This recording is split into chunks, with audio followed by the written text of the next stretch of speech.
Well, hello and welcome to Producer Dan. Thank you so much for stopping by the channel today. So I recently did a video on Velvet. It's a virtual electric piano plugin that emulates the vintage pianos from the 1960s and 70s, like the Fender Rhodes. So it got me thinking and kind of got me reintroduced to the Rhodes piano and its history. So I thought I'd like to do a video on the development and the evolution of the Fender Rhodes Electric Piano. The Fender Rhodes Electric Piano is an electrical mechanical instrument. A hammer would strike a tine, and the tine is connected to a tone bar. Each tone bar had its own pitch, and all of the tone bars were connected to one piece like a harp. This gave the Rhodes its unique resonance. Each tine was positioned next to an electrical pickup. The signal was then sent to an amplifier. The Fender Rhodes was invented and developed by Harold Rhodes. So Harold Rhodes was a piano teacher who had his own technique of teaching piano. He supported his family during the Great Depression by teaching piano full-time. And while he was enlisted in the Army Air Corps during World War II, he created an instrument called the Xylet, which was a small laptop, non-amplified piano that he used to teach wounded soldiers in the convalescent hospital during World War II. These small wooden pianos were constructed from the spare parts of retired B-17 bombers. For example, the tone bars were made from aluminum piping from the hydraulic system. The bodies were made from the plywood from the hatchways. The keys were made from the spruce from the fuselage, and the hammers were made from the hardwood of the propellers. During World War II, 125,000 of these Xylet instruments were constructed and used as a rehabilitation therapy for wounded soldiers. Harold Rhodes won a Special Service Award for his therapy achievements during World War II. And it was this Xylet that led to the creation of his very first electric piano called the Pre-Piano. The Pre-Piano made its first debut in 1946 at the NAMM convention. The Pre-Piano was also a small laptop-style wooden piano with a tube amplifier and a 3.5-inch speaker. This instrument was also used for teaching purposes. It made its first marketing debut in LA at the Broadway department store on May 21st, 1948. At this time, about 100 of these instruments were produced. And it was this electrified pre-piano that led to the development of the very first Fender Rhodes piano bass. In 1959, Harold Rhodes joined forces with Leo Fender. Leo Fender would assist in the manufacturing and marketing of the piano bass. The piano bass was a small 32-note electric piano which covered the same octaves as a bass guitar. The bodies were constructed of the same Tolax material as the Fender's amplifiers, and the fiberglass tops were constructed from fiberglass provided from a boat manufacturer who would provide whichever color he would have on hand at the moment, which led to many different colored Fender basses being manufactured. Also, from 1963 until 1964, the Celeste Model was in production, along with the Piano 61 and Piano 73 model. These are considered very rare and are considered prototypes to what would become the Fender Rhodes electric pianos as we know them today. In 1965, the Fender Company was purchased by CBS. Harold Rhodes went along with the company. The very first Fender Rhodes electric piano to be mass-produced by CBS would be a two-part piano, the top part having 73 keys and a sparkly silver fiberglass lid. the bottom part consisting of a 50-watt amplifier with four 12-inch speakers in mono. In 1969, the silver sparkly fiberglass lids would be replaced with molded plastic. Those earlier versions would now be spoken of as silver tops. This version of the piano would later be renamed the Rhodes Suitcase 73. It would be given a new 80-watt amplifier with two speakers in stereo. The Suitcase model weighed 130 pounds. This model would also receive an update with a tremolo feature that would move the sound between the two speakers. This feature would be inaccurately labeled as vibrato. Now, vibrato pertains to a pitch going up and down instead of a panning left to right or a change in volume. This was more than likely done because this same feature was labeled vibrato on the Fender amplifiers that were being made at the time. And in 1970, the very first Mark I Rhodes stage piano was made available. This was a lighter version of the Suitcase model that could be used with a guitar or bass amplifier, making it much easier for traveling musicians to take it on the road. This model came with legs adapted from the Fender steel guitar and a sustain pedal that was adapted from the Rogers hi-hat stand.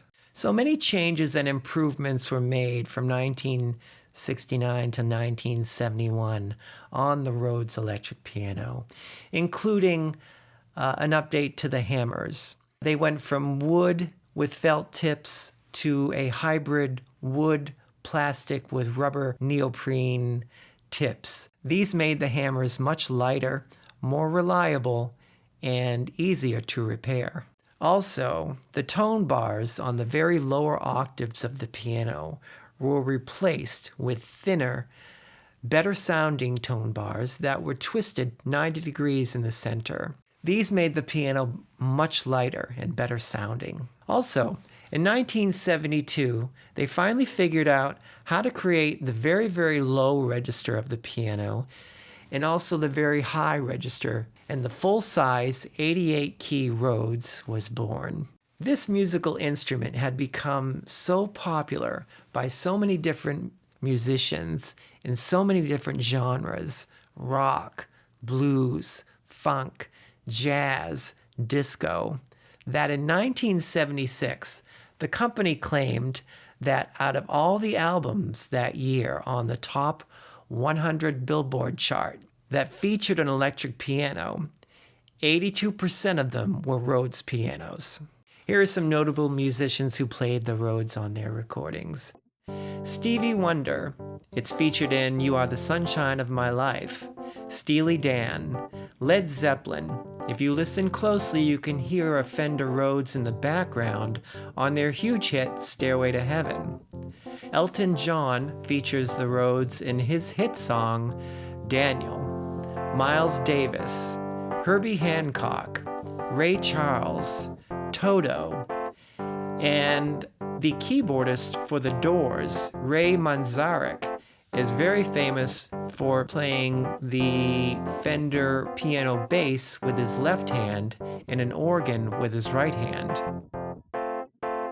Some musicians would customize their Rhodes pianos with special Dyno My Piano packages. These packages could influence the tuning, the tone, the equalization, volume, dampening, sustain, and improve the action of the piano. And in 1979 to 1983, they introduced the new Mark II stage piano, which were identical to the Mark I, with the exception of an all-new sleek black coloring and a flat harp cover, which made it easier to place a synthesizer or piano on top of the Rhodes. In 1980, they introduced a smaller version, the Rhodes 54 stage piano.